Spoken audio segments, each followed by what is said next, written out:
This is the story of a man who escaped certain death, took nearly total control of a foreign economy, became the richest man the world had ever seen to that point, and created one of history's largest financial bubbles, only to have it all crash down, dying a gambler who never accepted his failure. This is how John Law engineered, then gambled away the French economy. John was born in 1671 to a fairly well-off family in Edinburgh. His father was a goldsmith, and a good one too, gaining enough goodwill to become the title holder to Lauriston Castle. In the late 1600s, goldsmiths were the banks of Great Britain. A widespread coin shortage across the continent forced Europeans to conserve the shrinking gold they had. Goldsmiths, being well-trusted handlers of it, would issue out promises to pay, basically IOUs of gold, which were used to settle debt in their communities. If you wanted to send someone money, you could just write a letter to the goldsmith and he would transfer it for you. This environment is where John Law grew up and worked for his father. Young John was naturally gifted at math and with numbers, but his real passion was at the casino. John loved gambling and all things debauchery. He loved drinking, he was a favorite with women, and he was a regular at gaming houses throughout his life. His friends called him Beau, which I'm told by my associate is like the early modern equivalent of a situationship king. When his father died, he left Scotland, going to the London high life, trying to get rich through dumb, quick schemes, mostly gambling. Obviously, this didn't work. He actually ended up gambling away his inheritance money and mortgaged his family's estate to pay for it. Besides that, John was involved in the usual drama that a Beau like him would face. He was fighting with Beau Wilson over something, most likely a girl, and the two would regularly engage each other. Eventually, it ended in a duel between them, and when John was 23, he was arrested for the murder of Edward Wilson. John Law was sentenced to be hanged. He did murder somebody in broad daylight after all, but I don't know. I thought the point of a duel was to kill somebody legally. His high-ranking friends begged for a royal pardon though, and his charge was reduced. But then, while he was waiting in prison, in a story nobody knows the full details of, John Law escaped and found his way on a ship to Europe. His life for the next 21 years consisted of popping out in a new European city, gambling, trading, and courting noble friends. Cayenne, Amsterdam, Venice, Genoa, Turin, Budapest, back to Edinburgh at one point, Paris, he went all over. In each city, he would study their banking systems, practically dedicating his life to thinking and writing about money. He was a goldsmith's son after all.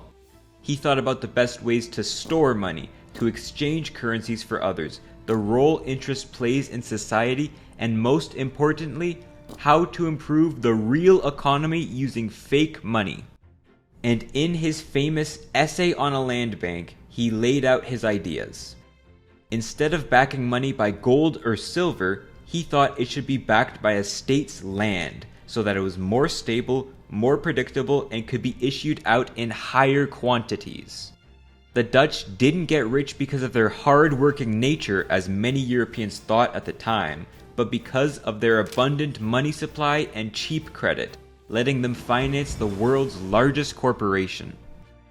His next famous work was Money and Trade Considered, an actual proposal to the Scottish Parliament to set up a land bank. Scotland faced so many hardships, he wrote. The soil is hard to farm, the winters are harsh, and the people of the island know no manufactures. If land-backed securities were used to back a currency, farming and factories would take off, and once financed, a land bank would profit from the employment of previously wasted resources. Although this was debated in the Scottish Parliament, it was ultimately rejected. So he went back to Europe, amassing a small fortune through setting up his own gaming houses, about £20,000. Rumors would spread of a rich banker who set up shop in the city, in some cases finding him influential friends like the Dukes of France, in some others getting him kicked out of the city. He never stopped proposing his land bank though, even if it wasn't for his home country. He tried to present it to the King of France, Louis XIV, but that guy must have said something like, "A bank of land? What about my gold? I'm the Sun King. I own it, and you're a Protestant, so you can leave now." He also presented it to the Duke of Savoy, who liked the idea but thought it was too risky for such a small kingdom to try.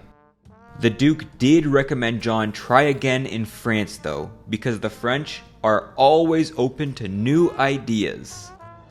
Luckily for John Law, Louis XIV, no matter how powerful he was not powerful enough to stop gangrene, and he was now dead in 1715.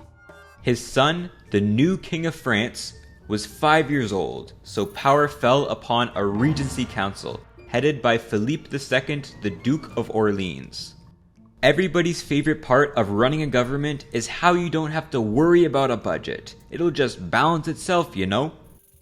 But in times of political instability, like this one, sometimes you really do need to crunch the numbers and get the budget in order. And oh man, did Louis XIV really screw up France's balance sheet. During his 72-year-long reign, royal authority had replaced a balance of power between estates and provinces.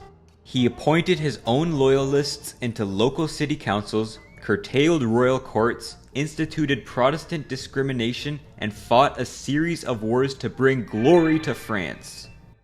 They expanded France's territories, yes, but also its debt. Meanwhile, he appointed Jean-Baptiste Colbert as his finance minister, best known as the father of mercantilism, an idea that the amount of gold a nation has is the source of its strength. So writing this debt, as long as it didn't touch the gold supply, was no big deal, right? Besides that, Louis had considerably expanded civil service and the army, set up North American colonies, and built a grand palace for himself at Versailles. So by the start of the Regency, France was in 3 billion livres of debt, about the size of its yearly economic output.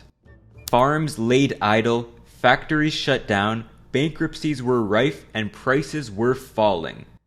The crown's yearly revenue was 145 million livres, while their expenses were 142 million, meaning at this pace, it would take 1,000 years to pay the debt off.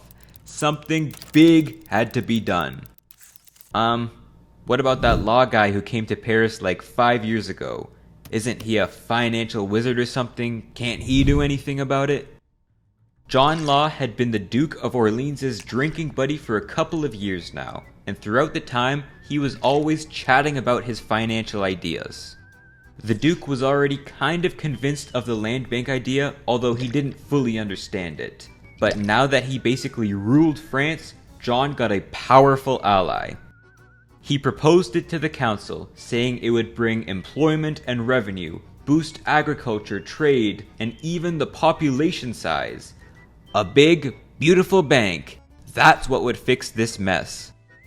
Some on the council hated it though. The Duke of Saint-Simon called for France to default on its debt, while the Duke of Noailles was against both bankruptcy and the land bank. But eventually, besides some other reforms like punishing private tax collectors who went far over their profit limit, it was decided to let John Law set up his bank. But instead of a state bank like he wanted, it was a private bank, and it wouldn't manage royal revenues, until he could at least prove his monetary genius. In May 1716, La Banque Générale, the General Bank, opened its doors in Paris, gaining the trust of some when the Duke himself rode up and deposited 1 million livres of gold into it. Right now, the bank is kinda just a bank. It was well run, profitable, and conservative with its finances. It kept supplies of gold and silver but lent out notes, just slips of paper. Slips like these ones. This was going to be France's currency now. To give it some authority, the crown allowed taxes to be paid in this paper. Not bad, but besides being easier to carry, people didn't see the use of paper money. So one thing John did to entice people to take out this paper and expand the money supply like he wanted was to make them slightly more valuable than coins. All notes were exchangeable for coins, and it was exchangeable at the current time.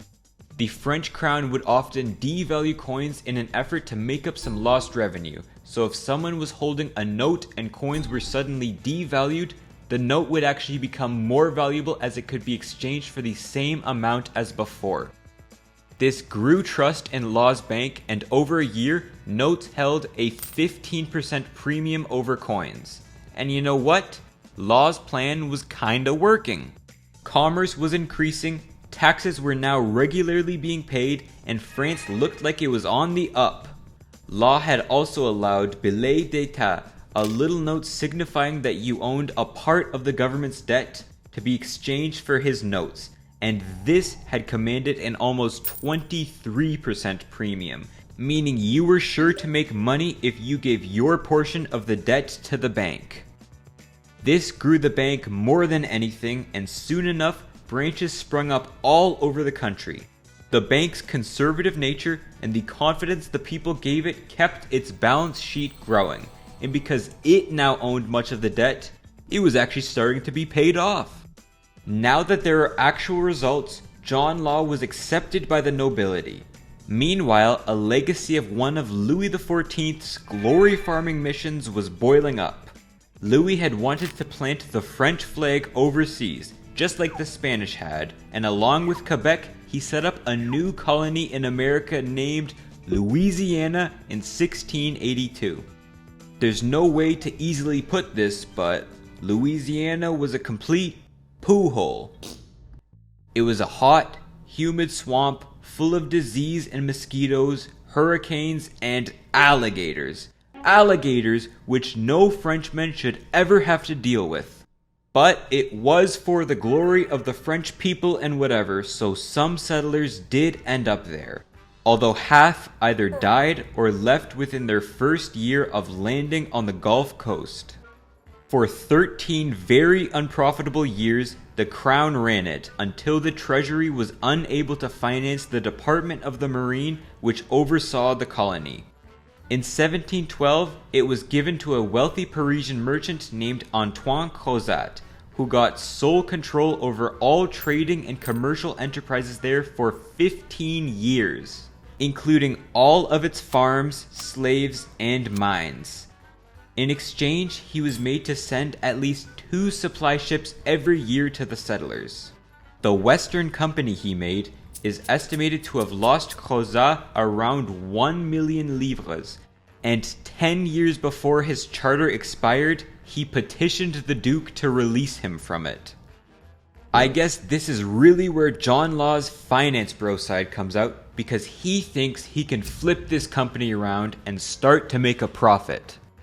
Yes, John Law becomes the new proprietor of Louisiana, gaining a commercial monopoly over the couple hundred settlers who actually stayed there. Most French people didn't know much about America, but they assumed that's where their gold and silver came from, since the Spanish found American silver and they were rich. Mississippi was like a city of gold, or a land of gold, or a mine of gold or something. It didn't really matter, the people just assumed it had some gold. During his time running the company, Law played this up, showing off gold ingots, supposedly from Louisiana, giving away maps of America, a beautiful continent full of species, and even organizing parades of miners who were being sent off to America. Most didn't go. It's even during John Law's rule of Louisiana when the official capital was set up, named after his friend, the Duke of Orleans. To finance his purchase of the company, he issued 200,000 shares, each worth 500 livres, that may be payable in those billets d'état at their nominal value. At the time Law got this company, August 1717, these billets were worth about 160 livres. 160 livres to buy something worth 500 livres, and a slice in the New World. It didn't take a genius to figure out that if you held government debt, you could make some easy money from this. Though, if they wanted to replace their lost interest revenue, they would hope for the stock to appreciate. Soon enough, the Mississippi Company was fully capitalized and took on more of the government's debt. In September 1718, Law also bought the monopoly rights to the African tobacco trade. Then, the next year, he bought the Company of China and the East Indies, eventually buying the companies of Senegal, Saint-Domingue, Africa, and the Cap Negre to form the behemoth Company of the East, although most people still called it the Mississippi Company. At the start of 1717, the Royal Council nationalized the General Bank, becoming the Banque Royale, with Law staying in charge. John Law owned the French central bank and the rights to all overseas trade, and people really started to take notice of him now. Mississippi Company shares started to be exchanged by aristocrats, noblemen, the middle class, and even servants. These private exchanges wouldn't be regulated by John Law, with their price being determined by their own perceived value. Paris didn't even have a stock market, so most trading was done on the street outside the company's office, Rue Quincampoix. And as we'll see, when the price started to take off, Quincampoix became the central hub of chaos and speculation. The Duke of Saint-Simon says there were crowds all day long with wild excitement, and people trusted the scheme entirely. Noblemen would turn their estates and houses into paper to speculate on the company's prospects. Servants sent by their masters would throw their life savings into the company. Foreigners flocked to Paris to buy stock for themselves. Some would even break through Law's windows and fall down his chimneys to apply for new shares. Robberies and murders were common at night, so guards had to patrol the street. Some houses along the road saw a 20 times increase in their yearly rent during the craze's years. It got so hectic that gates had to be installed on both sides of the street so that there could be some order during the trading hours. One for the nobility, the other for commoners. John Law wasn't done though. The Royal Bank still had to back up its deposits with gold and silver, and besides, it seems like he was transforming the bank into one backed up by a private company's shares rather than the state's land. If he wanted to see his dreams through, he would have to take over the rest of the financial system. The crown had reserved the rights to mint new coins, and since that could mess with the value of newly issued notes, John decided to buy the mint. The crown insisted he pay 50 million livres for these rights, but when you are the economy, you can find a way to make it work. To finance his purchase, he issued 50,000 more shares at 1,000 livres each. About 300,000 people applied for these new shares, and the hype for more spots in the lucrative Mississippi Company shot the price of these shares well above 1,000, all the way to 1,800 livres. To make up for this new demand in notes, 250 million livres were issued. So now, Law owned France's entire money supply and trading profits. But if he wanted to reduce the national debt, he'd need to control the revenue. So John decided to buy the tax farmers. This was a 52 million livres per year payment, and again, he gave out 50,000 shares, this time bumping the price up to 3,000 livres. But the purchase would pay itself off, John thought, because he would reorganize the tax collecting system to cut down on individual tax farmer profit. Though the real mission the Regency trusted him with was to make the debt, poof, disappear. By this point, it had already gone from 3 to 1.5 billion livres. And just looking outside his office, there were clearly people ready to buy into whatever John Law gave out. So the Royal Bank made its most consequential decision yet. It was gonna buy the rest of the government's debt.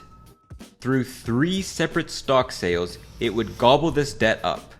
3 times the available money would have been given if all applications were accepted.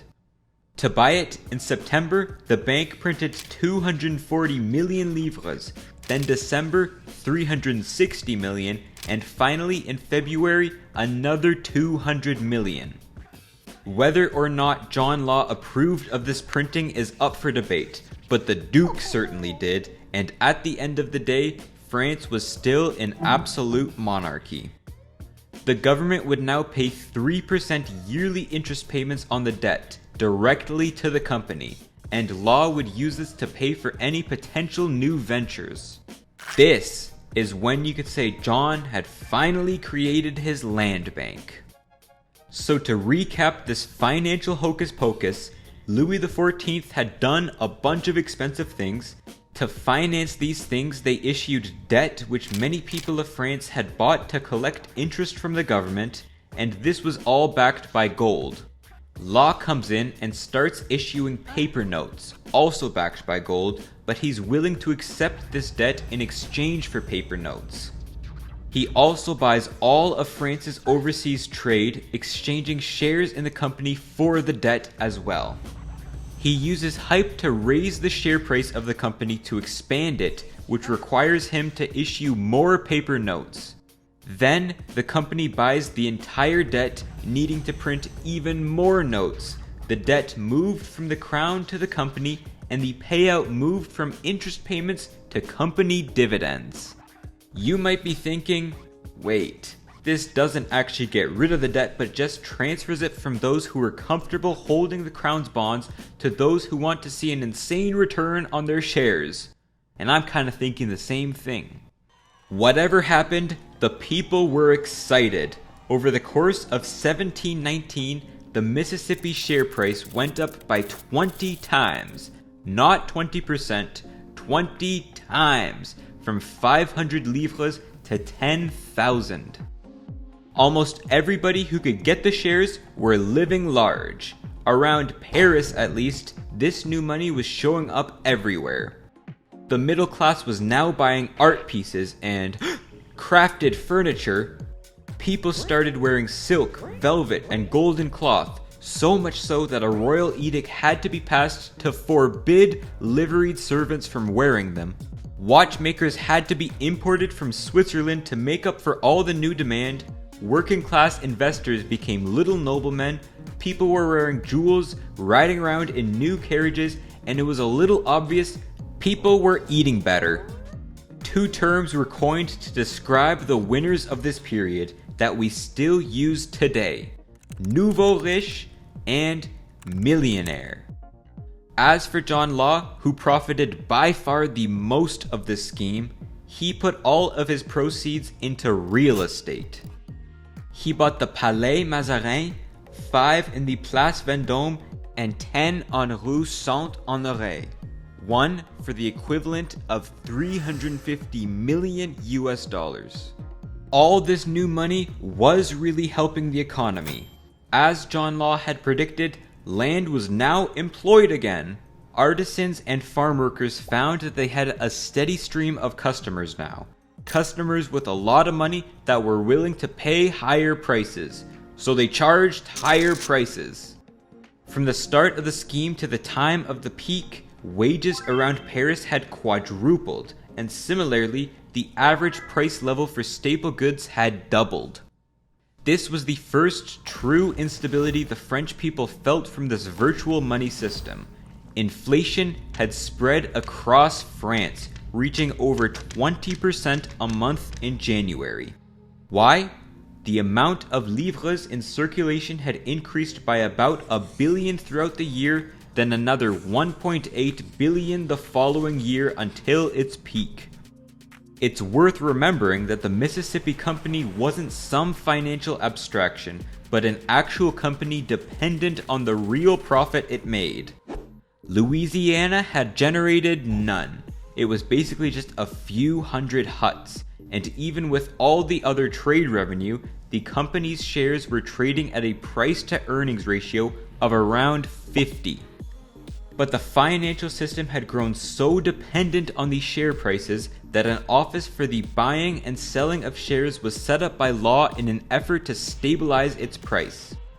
The company itself would buy or sell its own shares to keep the value near or around 10,000 livres. This was directly inspired from the Dutch East India Company, whose shares Law had written had acted like money since they could be used to settle debt.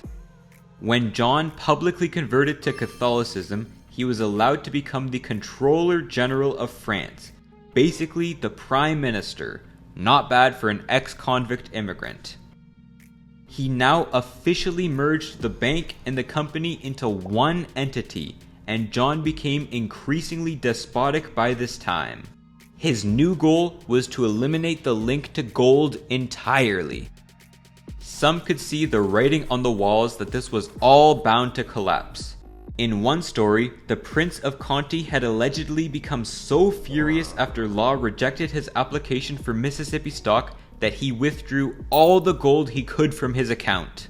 It took 3 wagons to carry it off, and although the Duke mandated he pay back 2 of those wagons, it didn't take long for others to catch on. Some began smuggling gold out of the country. They would buy plates or jewelry, hiding them in manure carts to get them to Holland or England. The problem was there were 2 times as many notes for every livre of gold or silver. If everyone were to convert their notes to gold, the system was sure to collapse. By February, Law gave up on stabilizing the stock, and a royal edict was passed to accept taxes only in banknotes. The government had also banned people from holding over 500 livres in coins. In something straight out of the Soviet Union, a pamphlet was distributed around Paris railing against money hoarders and encouraging people to spy on and turn in those they knew had kept a stash. If you turned them in, you got 1/2 of the profit. This was crazy. One nobleman wrote that it was inconceivable a sudden revolution did not break out. This measure did not guarantee stability or confidence as Law had hoped. People were distrustful of each other, their savings were wiped out at the stroke of a pen, and the excitement for the shares turned into state-mandated use of them as money. Another royal edict was passed to lock the value of the shares at 9,000 livres. To keep this peg required the printing of over 1 billion more livres into circulation. This terrible unrest continued for 2 months until the council met and determined it couldn't go on any longer. The value of paper livres had to fall or the value of gold livres had to rise. They chose the former. On May 1st, 1720, it was announced the company would suddenly reduce the value of its shares from 9,000 to 5,000 livres. The chaos that followed nearly broke the city. Some people had thrown their entire life savings into this company, and 44% of its value vanished in one day? There were great stampedes through the city. The royals had to hire Swiss guards to protect themselves. One day, when a crowd thought it saw John Law leaving his palace, the mob ripped his carriage to pieces.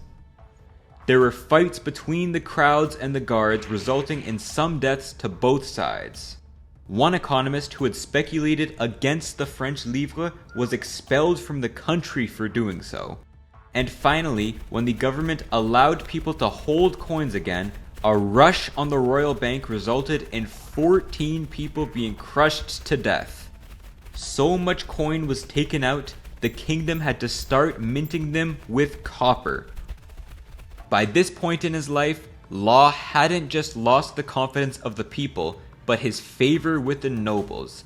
The Council of Finance wouldn't listen to him, and first after stepping down as Controller General, he was appointed as a country seat governor.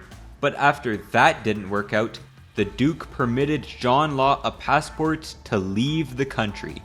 Even faster than he came in and completely reshaped the French economy, he left, leaving behind his wife and kids.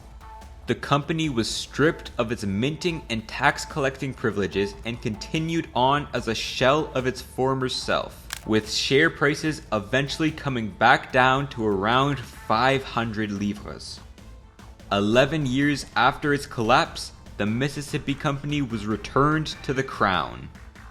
People distrusted paper money and financial innovations for generations, and for the rest of the ancient regime, only gold and silver were used as money, while religious institutions dominated finance.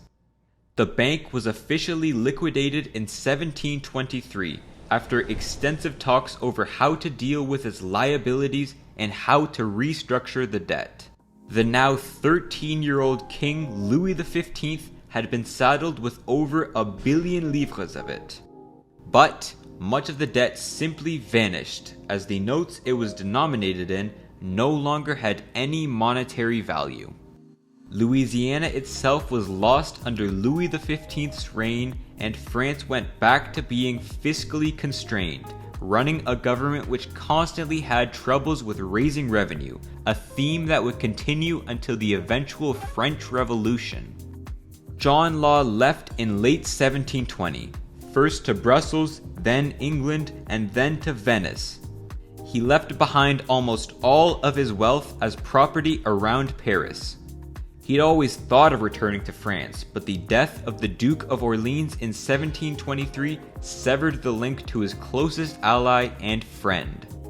He spent his last years gambling on reflecting on where he had gone wrong. Nothing he did was wrong, he thought. He still believed that sound money using paper would be the best way to run an economy, but the speculation of the public ruined it. In one case, he blamed the end of his scheme on a plague that had struck southeastern France that year, causing people to flee to the safety of gold. He had even offered his services to the Duke of Lorraine and the Papal States, both of course rejecting him after this saga.